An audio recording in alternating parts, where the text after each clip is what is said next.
Hello everyone, welcome to the class. Today we are going to discuss about new chapter number 5, Eukaryotic Diversity Viruses. બરાબર, તો આપણે જો previous lecture જોયો તો એમાં જે આપણે ચેપ્ટર 3 હતું, બરાબર, જે પ્રોકેરિયોટિક ડાયવર્સિટી વિશે આપણે ભણ્યા હતા. તો એમાં જે પ્રોકેરિયોટિક ડાયવર્સિટીમાં આપણે જો એક્સ્ટ્રીમોફાઇલ્સ ઓર્ગેનિઝમ છે એના વિશે એ ટોપિકમાં મેં તમને જે પ્રીવિયસ લેક્ચરમાં સમજાવ્યું હતું, પણ જે સૌરાષ્ટ્ર યુનિવર્સિટીનો જે એસવાયનો નવો સિલેબસ આવ્યો છે એમાં એ ટોપિક નથી. બરાબર, તો એ ટોપિક આપણે હવેનો જે ટોપિક હતો એક્સ્ટ્રીમોફાઇલ ઓર્ગેનિઝમ, તો એ ટોપિક એને સ્કીપ કરી દીધો છે. તો એ ટોપિક આપણે હવે નથી ભણતા. તો જે પ્રોકેરિયોટિક ડાયવર્સિટી હતું એમાં જેટલા જે નવા સિલેબસમાં ટોપિક છે એના વિશે આપણે ડિસ્કસ કરી લીધું. બરાબર, તો એક્સ્ટ્રીમોફાઇલ્સ વિશે મેં તમને સમજાવ્યું હતું. તો બસ એ તમારા સમજ માટે કે કેવી રીતે એક્સ્ટ્રીમોફાઇલ્સ હોય છે. પણ હવે જે તમારો નવો કોર્સ આવ્યો છે એસવાયનો, તો એમાં એક્સ્ટ્રીમોફાઇલ ઓર્ગેનિઝમ વિશે નથી. બરાબર, તો હવે જો નવું ચેપ્ટર આપણે ચાલુ કરી, આ જે જૂના ચેપ્ટર એટલે કે જે જૂની બુક છે એ 4th યુનિટની છે, એટલે એમાં 4th યુનિટ છે eukaryotic ડાયવર્સિટી. પણ જે તમારો નવો સિલેબસ છે એમાં ચેપ્ટર નંબર 5 છે eukaryotic ડાયવર્સિટી. બરાબર, તો આમાં ઘણા એવા પોઈન્ટ હશે કે જે નવા સિલેબસમાં નથી. બરાબર, તો તમને ઓવરવ્યૂ એવા પોઈન્ટ છે તો એ તમને સમજાવી દઈશ. બરાબર, અને જે તમારે અત્યારે નવા સિલેબસમાં જે પોઈન્ટ છે એ તમને હું ડિટેલમાં ડિસ્કસ કરાવીશ. બરાબર, તો આ ચેપ્ટર નંબર 5 છે જે eukaryotic ડાયવર્સિટી, જે વાયરસ વિશે છે. બરાબર, તો હવે આ ચેપ્ટર વિશે આપણે સ્ટડી કરીશું, સમજીશું. તો ફર્સ્ટ ઓફ ઓલ આપણે જોઈએ કે ઇન્ટ્રોડક્શન અને જનરલ કેરેક્ટરિસ્ટિક્સ શું હોય છે વાયરસની. બરાબર, તો કે 1898 में એક ફ્રેડરિચ લિયોફર્ડ અને એક પોલ ફ્રોસ્ટ, બે એવા સાયન્ટિસ્ટ હતા કે જે એક આપણે એને કહીએ ને કે ફૂડ એન્ડ માઉથ ડિઝીઝ.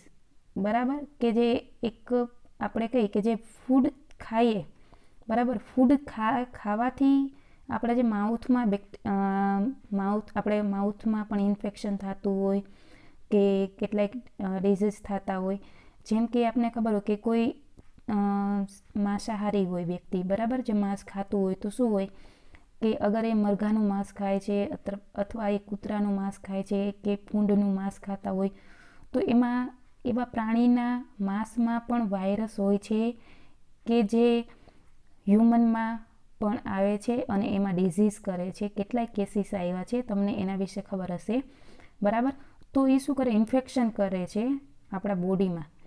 તો હવે આ વાયરસ છે એનું કામ શું છે કે એ એક પર્ટિક્યુલર સ્મોલર છે, એક નાના બેક્ટેરિયા છે. બરાબર, કે એક બેક્ટેરિયાથી પણ બહુ નાના બેક્ટેરિયા છે, એક ઇન્ફેક્ટિયસ કહેવાય એને, કે જે ઇન્ફેક્શન કરે છે. બરાબર, હવે આ જે વાયરસ છે, જો એ વાયરસ હોય તો જોઈએ કે એ વાયરસ હોય ક્યાં જોવા મળે, કે એક લિવિંગ અને નોન લિવિંગ સ્ટેટમાં જોવા મળે.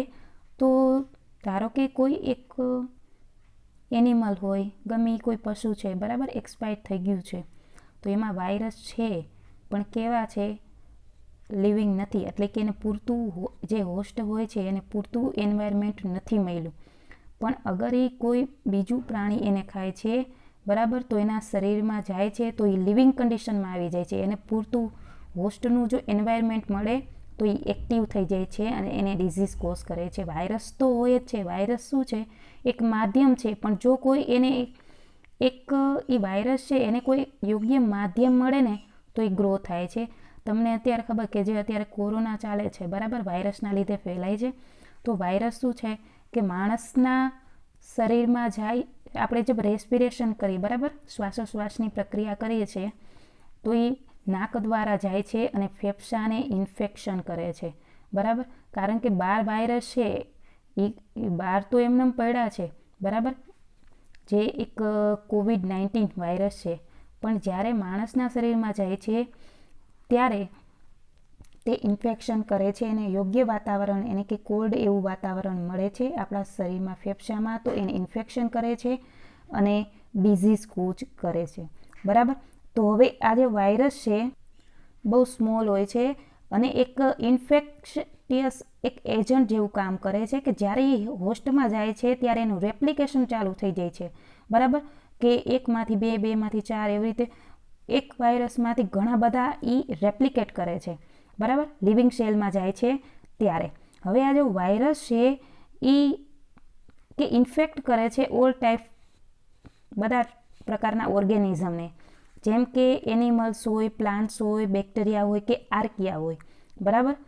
હવે એક સાયન્ટિસ્ટ હતા કે એક ડિમિટ્રી ઇલ્વાનોવ્સ્કી, બરાબર, એને 1892માં આ જે બેક્ટેરિયા છે જેમ કે એક નોન બેક્ટેરિયલ પેથોજન્સ, બરાબર, જો ઇન્ફેક્ટ કરે છે ટોબેકો પ્લાન્ટ, જે તમાકુના પ્લાન્ટ હોય છે એને, બરાબર. તો એ ટોબેકો પ્લાન્ટ છે એમાં એક વાયરસ જોવા મળ્યો હતો, તો એમાં એને જે વાયરસનું નામ આપ્યું કે ટોબેકો મેજિક વાયરસીસ, બરાબર, કે એક મલ્ટિનસ બેજેરિંક કે જેને એક 1898માં જે આ વાયરસ શોધ્યો હતો.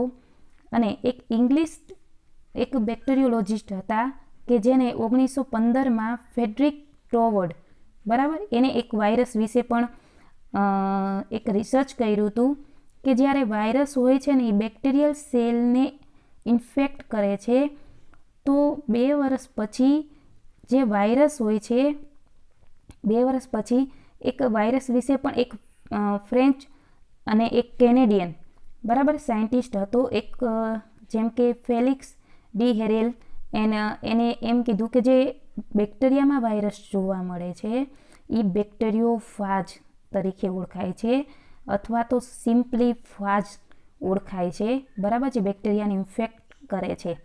હવે એ શું કરે છે, બેક્ટેરિયાને ઇન્ફેક્ટ કરે છે તો શું હોય એનામાં એબિલિટી હોય એનામાં કે જે બેક્ટેરિયલ સેલને ડિસ્ટ્રોય કરી દે છે, એટલે કે એને ઇન્ફેક્ટેડ કરી દે છે, બરાબર. હવે એક ફાજનું એક ડ્રોપ લઈ લ્યો, બરાબર. હવે એ શું કરે છે કે એમાં જે આપણે સેલનું કલ્ચર હોય છે, બ્રોથ કલ્ચર, બરાબર, હવે એમાં જો એને એડ કરવામાં આવે તો થોડાક જ મિનિટમાં એ આખા જો સેલનું કલ્ચર હોય છે એને ઇન્ફેક્ટ કરી દે છે. હવે જોઈએ કે 1913માં એટલે કે 1930માં એને વાયરસ વિશે એક એક્સપેરિમેન્ટ કર્યા હતા, બરાબર, કે જે આ વાયરસ હોય છે એ લિવિંગ ઓર્ગેનિઝમમાં એટલે કે માઇક્રો ઓર્ગેનિઝમ હોય છે, આ બધા એમાં રહેવાવાળા હોય છે અને એની જો રિઝોલ્વિંગ પાવર હોય કે અવેલેબલ ઓફ લાઇટ માઇક્રોસ્કોપ, તો આપણે એને જો લાઇટ માઇક્રોસ્કોપ જે આપણે યુઝ કરી છીએ એમાં આપણે એને જોઈ શકીએ છીએ. જોકે 1935ની અંદર કે જે આ ટોબેકો મોઝેક વાયરસ છે એને શોર્ટમાં TMV કહેવાય, તો એ કેવી રીતે જોવા મળ્યો, તો કે ક્રિસ્ટલાઇઝ તરીકેનું સ્ટ્રક્ચર હતું કે જે સ્ફટિકીય સ્ટ્રક્ચર કેવું હોય ક્રિસ્ટલાઇઝ એવું સ્ટ્રક્ચર એને જોવા મળ્યું હતું. અને જે વાયરસ છે એ કદાચ એ નોન લિવિંગ એજન્ટ હોય છે કે જે ડિઝીઝ માટે, બરાબર. હવે જ્યારે એનું વર્ક જોઈએ કે એ જો TMV રિલેટેડ વાયરસ છે, બરાબર, એ શું હતો તો કે compost exclusive of nucleic acid and protein, તો એ ન્યુક્લિક એસિડ અને પ્રોટીન નો જો એ એક વિપુલ માત્રામાં કે બનેલો હતો, બરાબર. તો એનું જે બંધારણ હોય એમાં ન્યુક્લિક એસિડ અને પ્રોટીનનું બનેલું હતું, એની અંદર હતું. તો કારણ કે આ જે વાયરસ છે એ ગ્રો નથી થતો, એમનેમ પડેલો હોય છે, બરાબર. કદાચ આપણે જો ન્યુટ્રન્ટ અગાર પ્લેટ લઈ તો એમાં એ ગ્રો ન થાય, પણ જ્યારે આપણે એમાં બેક્ટેરિયલ સેલ, બરાબર, કોઈ પણ બેક્ટેરિયલ સેલ નાખી તો એમાં એ જે વાયરસ છે સેલ સાથે ગ્રો થાય છે. એટલે કહેવાનો મતલબ એમ કે એને કોઈ હોસ્ટ સેલ જોઈ, બરાબર. હવે જે આ વાયરસનું જે કલ્ટિવેશન છે એ એના માટે જરૂરી છે, કેમ કે જો એને કોઈ બેક્ટેરિયા સેલ મળે તો જ એ ગ્રો થાય છે.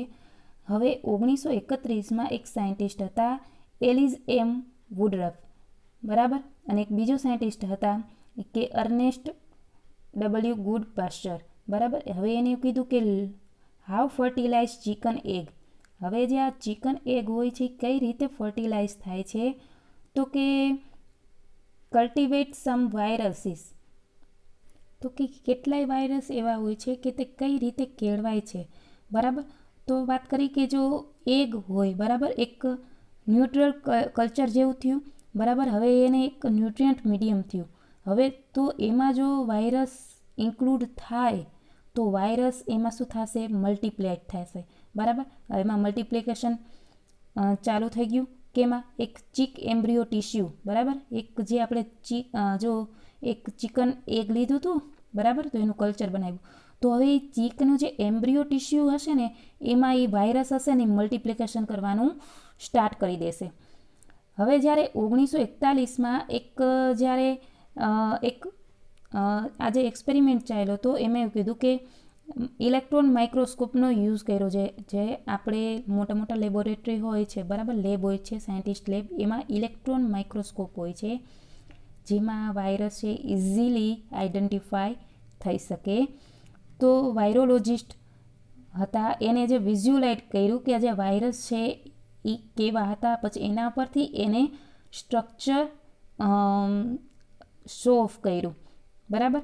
તો વાયરસ વિશે એવા કેટલાય જે વાયરોલોજિસ્ટ હતા જે વાયરસ ઉપર કામ કરતા હોય ને એને વાયરોલોજિસ્ટ કહેવાય, બરાબર. વાયરસ વિશે શોધખોળ કરતા હોય એમને, કે જેમ કે આપણે બેક્ટેરિયોલોજિસ્ટ કહીએ જે અલગ અલગ બેક્ટેરિયા ફાઉન્ડ કરતા હોય, બરાબર. તો એવી જ રીતે જો વાયરસ વિશે બધું આઈડેન્ટિફાય કરતા હોય, બરાબર, એ જે વાયરોલોજિસ્ટ હતા. તો પછી એને વાયરોલોજિસ્ટે 5000 જેટલા વાયરસ આઈડેન્ટિફાય કર્યા અને જે એના ઉપર એક્સપેરિમેન્ટ કર્યા. તો એને કીધું કે 5000 હતા અને ધીમે ધીમે પછી એટલા બધા વાયરસીસ જોવા મળ્યા કે જે 4 લાખ જેટલા ડિફરન્ટ વાયરસીસ જોવા મળ્યા જે વાયરોલોજિસ્ટે એક્સપેરિમેન્ટ કરીને એને બહાર લાવ્યા હતા. હવે જે આપણે કહીએ કે આપણી પૃથ્વી પર એવી કેટલી બાયોલોજિકલ સંસ્થા હશે, બરાબર, વિપુલ પ્રમાણમાં એવી બાયોલોજિકલ સંસ્થા છે કે જેમાં આવા બધા એક્સપેરિમેન્ટ થતા હોય છે, બરાબર. જે વાયરસ વિશે જે સ્ટડી કરતા હોય એને વાયરોલોજી કહેવાય, બરાબર, કે જે એક માઇક્રોબાયોલોજીનો જ એક પાર્ટ છે. તો હવે જો વાયરોલોજી છે એની જો એની સાયન્સની એક બ્રાન્ચ છે, બરાબર, કે જે વાયરસ વિશે સ્ટડી કરતું હોય. તો બાયોલોજિકલ સાયન્સ છે એમાં મિડલ 20th સેન્ચુરીમાં હવે જે કે આ વાયરોલોજી વિશે, બરાબર, સાયન્સની જ એક બ્રાન્ચ છે જે વાયરોલોજી વિશે શોધખોળ વધારે પ્રમાણમાં સ્ટાર્ટ થઈ હતી કે જે એક મેટર કરે છે વાયરોલોજીને, બરાબર, કે જેમાં કેટલા પ્રકારના વાયરસ કેવી રીતે બને છે, કેવા હોસ્ટમાં જઈને શું ઇન્ફેક્ટ કરે છે અને ઇન્ફેક્ટ થયા પછી કેટલા ડિઝીઝ થાય છે. તો એના વિશે જે વાયરોલોજી જે કે વાયરોલોજિસ્ટ હોય છે સાયન્ટિસ્ટ, ઓકે, તો એ લોકો વાયરોલોજી પર સ્ટડી કરે છે અને અલગ અલગ વાયરસના એ આઈડેન્ટિફાઈ કરીને નામ આપે છે. તો એટલે કે એનિમલ્સને પણ ઇન્ફેક્ટ કરે, પ્લાન્ટને પણ ઇન્ફેક્ટ કરે છે, બરાબર. હવે આ જે વાયરસ છે એક સ્મોલ પેરાસાઇટ છે, એટલે કે નાનું પેરાસાઇટ એટલે કે પરોપજીવી, બરાબર, કારણ કે ખુદ ડિઝીઝ કોઝ નથી કરી શકતું પણ એને કોઈ યોગ્ય હોસ્ટ મળે ને તો એ ડિઝીઝ કરે છે અને બીજા પર ડિપેન્ડ રહેવાવાળું, બીજા ઓર્ગેનિઝમ પર ડિપેન્ડ રહેવાવાળા એક વાયરસ છે. આજે એને વાયરસ તરીકે આપણે ઓળખાય છીએ, બરાબર. હવે એના જો કન્ટેન્ટમાં જોઈએ તો ન્યુક્લિક એસિડ હોય છે, એટલે કે એમાં આરએનએ ઓર ડીએનએ પણ હોય છે. હવે એમાં પ્રોટીન કોટ કરે છે, બરાબર, તો એ પ્રોટીનને કોટ કરે છે અને બીજું શું કરે છે એ રેપ્લિકેટ કરે છે, બરાબર. એટલે તમને ખબર હોય કે કોઈ ઇન્ફેક્શન લાગે ત્યારે શરૂઆતમાં એટલું બધું ન હોય કારણ કે એક જ વાયરસ એન્ટર થયું હોય પણ પછી તરત એ રેપ્લિકેશન કરવાનું સ્ટાર્ટ કરી દે છે. એટલે એક જ વાયરસનો સેલ હોય એમાંથી 2, 4, 6 ધીમે ધીમે વધારેમાં વધારે ઇન્ફેક્શન લાવવા મળે છે. જો એને યોગ્ય સમયે એને વેક્સિન ના મળે તો દર્દીનું ડેથ પણ થઈ શકે છે, બરાબર. તો એટલે એમાં વાયરસની એક એવી પ્રોસેસ છે કે મલ્ટિપ્લિકેશન ફાસ્ટ કરે છે, બરાબર. એટલે કે વધારે પ્રમાણમાં વાયરસના સેલ બનાવવાનું ચાલુ કરે છે. એટલે માણસની હોય કે પ્લાન્ટ હોય કે એનિમલ હોય, બરાબર, એની જે આપણે એમ કહીએ ને કે ઇમ્યુન સિસ્ટમ, બરાબર, કે જો રોગ પ્રતિકારક શક્તિ છે ને એ નબળી પડવા લાગે છે. કારણ કે રોગ પ્રતિકારક શક્તિ શું કરે છે કે કોઈ ડિઝીઝ હોય એની સામે ફાઇટ કરે છે. પણ આ વાયરસ છે પોતાના વાયરસ સેલ રેપ્લિકેટ કરવાનું સ્ટાર્ટ કરી દે છે. તો એ જે આપણી રોગ પ્રતિકારક શક્તિ છે કેટલા સેલ સામે એ ફાઇટ કરી શકે, બરાબર. તો એને જો આપણે કહીએ કે રોગ પ્રતિકારક શક્તિ વધારવા માટે આપણે ફ્રૂટ ખાવા જોઈએ કે જેમાં વિટામિન સી હોય, વધારે પ્રમાણમાં વિટામિન એ હોય, બરાબર. તો એવા ફ્રૂટ વધારે ખાવા જોઈએ કે જે આપણી ઇમ્યુન સિસ્ટમ છે, રોગ પ્રતિકારક શક્તિ છે એ સ્ટ્રોંગ બને, બરાબર. કારણ કે એ જે ડિઝીઝ જે બધા વાયરસ ને કે જે બેક્ટેરિયા હોય, બરાબર, એની સામે ફાઇટ કરી શકે, જે આપણા બોડીનું રક્ષણ કરી શકે, બરાબર.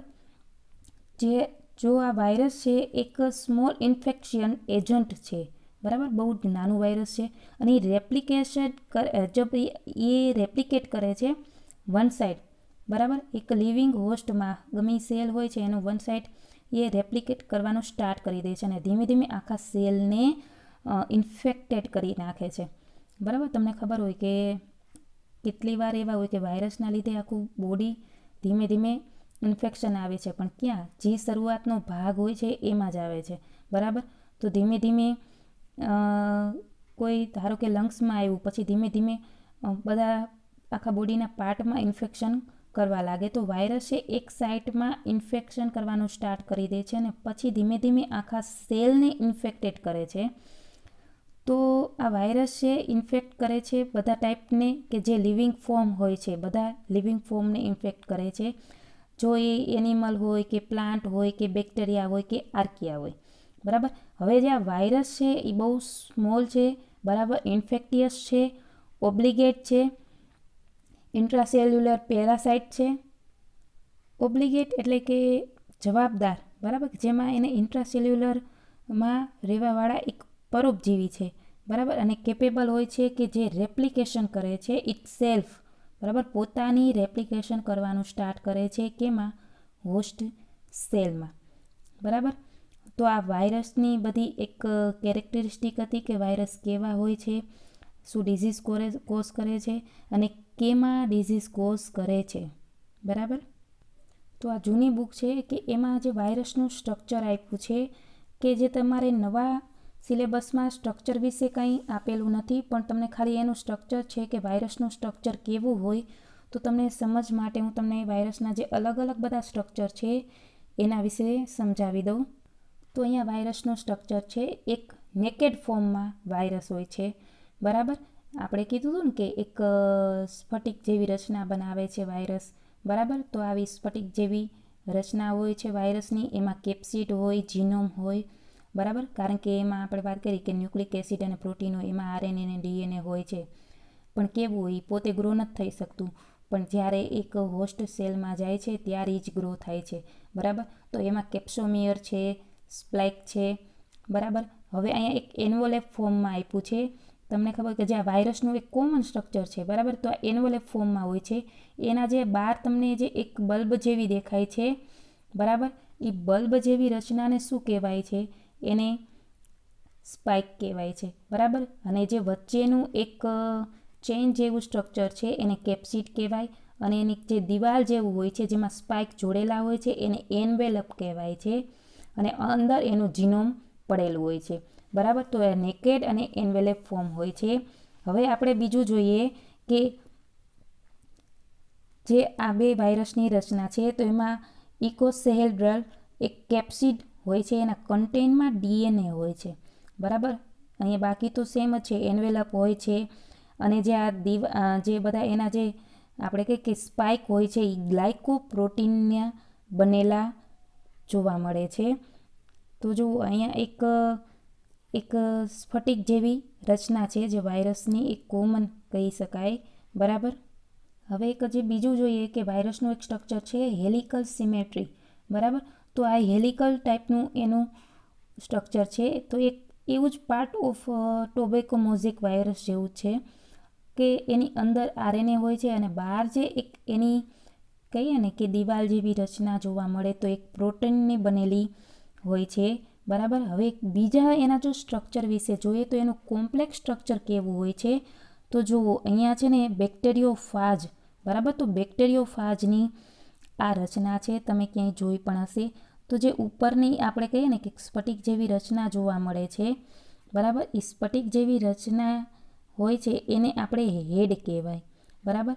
અને બાકીનું એમાં કોલર હોય, હેલિકલ શીથ આવેલું હોય છે, બરાબર. અને બાકીના એમાં ટેલ ફાઇબ્રેટ્સ હોય છે, બરાબર. ટેલ પોઈન્ટ હોય છે. હવે આ જે છે એક એ વાયરસની વાત કરીએ તો એક એની લંબાઈ કીધી કે 240 નેનોમીટર અને 400 નેનોમીટર હોય છે, બરાબર. Widely and long.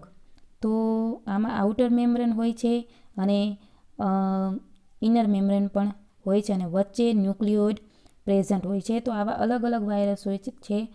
તો એના અલગ અલગ સ્ટ્રક્ચર હોય છે. તમારે આગળ પણ વાયરસ વિશે આપણે સ્ટડી કરશું. તો વાયરસ વિશે ઘણું ડિટેલમાં જોશું તો ઇઝીલી સમજાઈ જશે. તો આ વાયરસ છે ને એને આપણે એક આજે બેક્ટેરિયોફાજ વાયરસ કહીએ ને એને આપણે પોક્સ વાયરસ તરીકે પણ ઓળખાય છે. અને જે આ વાયરસ છે ને બહુ જ લાર્જેસ્ટ વાયરસ કહેવાય, કારણ કે એની સાઇઝમાં જોઈએ ને તો બહુ મોટી સાઇઝ હોય છે, બરાબર. તો આપણે એને જો માઇક્રોસ્કોપમાં જોવું હોય તો એને જોઈ શકીએ, બરાબર. કે જે એક ઇલેક્ટ્રોન માઇક્રોસ્કોપ હોય છે એમાં જે આ વાયરસની રચના ઇઝીલી આપણે આઈડેન્ટિફાઈ કરી શકીએ. હવે વાયરસની સાઇઝ જોઈ અને કે મોર્ફોલોજી ઓફ સિલેક્ટેડ વાયરસ, બરાબર. તો આ એવા કેટલાય સિલેક્ટેબલ વાયરસ છે જે ઘણા ડિઝીઝ કોઝ કરે છે. તો એવા જે સામે વાયરસ આવ્યા છે કે મોસ્ટ એવા ટાઈપના વાયરસ છે જે ડિઝીઝ પેથોજેનિક હોય, બરાબર, જે ડિઝીઝ કોઝ કરતા હોય. અને એવા જે કોમન વાયરસ છે વધારે પેથોજેનિક હોય એવા. બાકી તો ઘણા બધા વાયરસ આપણે કીધું કે પહેલાં 5000 વાયરસ શોધાણા હતા અને પછી 4 લાખ જેટલા વાયરસ છે. તો એટલાનું સ્ટડી કરીએ તો બહુ લાર્જ સિલેબસ થઈ જાય, બરાબર. તો એટલે કે જે આપણે જે સમજવા જેવા વાયરસ છે એવા સિલેક્ટેબલ વાયરસ છે જે મોર્ફોલોજીમાં કામ આવે છે. તો એવા વાયરસ यहाँ બતાવ્યા છે. તો એમ કીધું કે આ બધા સ્મોલેસ્ટ વાયરસ છે, બરાબર. કેનાથી કે રાઇબોઝોમથી બહુ એક સ્મોલેસ્ટ વાયરસ છે જેને આપણે એક પોક્સ વાયરસ તરીકે ઓળખીએ છીએ. જેવા કે એના જેવા જ મળતા એક વેક્સિનિયા કહેવાય છે, બરાબર. સ્મોલ એક જો વેક્સિનિયા કેવા હોય છે, એક સ્મોલ સાઇઝના જે બેક્ટેરિયા હોય છે ને એના જેટલી સાઇઝ ધરાવે છે, બરાબર. હવે આ બધાને આપણે જો જોવા હોય ને તો લાઇટ માઇક્રોસ્કોપમાં જોઈ શકીએ. અને મોસ્ટ બધા જે વાયરસીસ છે એ બહુ જ નાના હોય છે અને એને જોવા માટે જે લાઇટ માઇક્રોસ્કોપ હોય છે એમાં જોઈ શકીએ, બરાબર. અને જે આ સ્કેનિંગ અને ટ્રાન્સમિશનની પ્રોસેસ થાય છે ને એ આપણે લાઇટ માઇક્રોસ્કોપમાં ન જોઈ શકીએ, એ ઇલેક્ટ્રોન માઇક્રોસ્કોપમાં જ જોઈ શકીએ, કારણ કે એની પ્રોસેસ છે ને બહુ જ સ્મોલ હોય છે. તો આપણે જે લાઇટ માઇક્રોસ્કોપ યુઝ કરીએ છીએ એમાં એ પ્રોસેસ ન જોઈ શકાય. તો હવે વાયરસ વિશે કીધા છે. તો એના સ્ટ્રક્ચર કે જે સિલેક્ટેબલ આ બધા વાયરસ છે એના વિશે કીધું કે વેક્સિનિયા વાયરસ છે તો એનું સ્ટ્રક્ચર બતાવ્યું છે, બરાબર. પેરામેક્સિયોનો જે વાયરસ છે એને મમ્પ વાયરસ તરીકે ઓળખાય. બીજું છે એક હાર્પીસ વાયરસ છે, એક ઓર્ફ વાયરસ છે, એક બીજું છે કે રડો વાયરસ છે, એક ઇવન કોલિફેઝ, બરાબર, જે એક આ વાયરસ છે. એક ફ્લેક્સિયોસ ટેલેટ ફેજ છે કે એવી કે એની ટેલ જોવો ને તો બહુ લાંબી હોય છે, બરાબર. કે એક વચ્ચે વચ્ચે ગેપ આવેલો હોય છે અને જે વાયરસ હોય એની હેડ કરતાં ટેલ બહુ લાંબી જોવા મળે છે.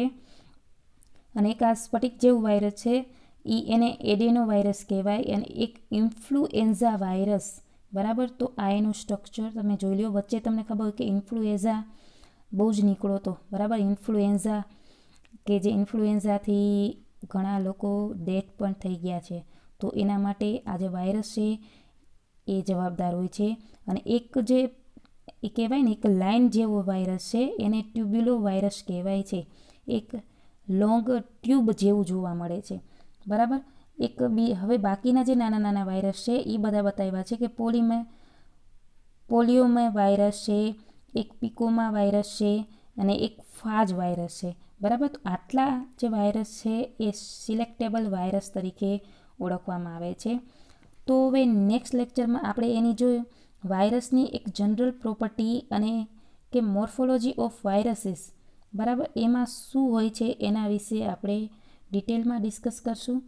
બરાબર. સો ગાઈઝ, આ લેક્ચરમાં બસ આટલું જ. Thank you so much and keep reading.